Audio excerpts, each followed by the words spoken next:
नमस्कार, जय जिनेंद्र. आता मी गजपंत नाशिक ह्या तीर्थक्षेत्रावर आहे.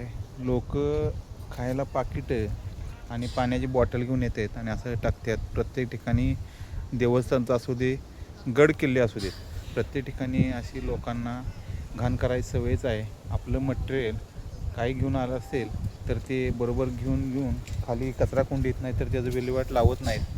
आणि अशा पद्धतीनं सगळं प्रत्येक ठिकाणी देवस्थानचं असू दे, तीर्थक्षेत्रावर असू दे, गड किल्ल्यावर असू दे, प्रत्येक ठिकाणी अशा पद्धतीनं सगळा कचरा करायची लोकांना सवय लागलेली आहे.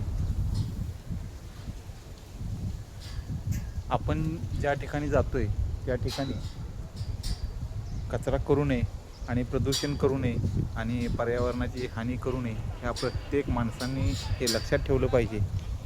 निसर्गाला एक मोकळा श्वास घेता यावा, प्लॅस्टिकपासून मुक्त करावं आणि आपल्या वस्तू आपण खाली घेऊन जाऊन डोंगरावरून डस्टबिनमध्ये टाकाव्यात. धन्यवाद. जय जिनेंद्र. जय हिंद. जय महाराष्ट्र.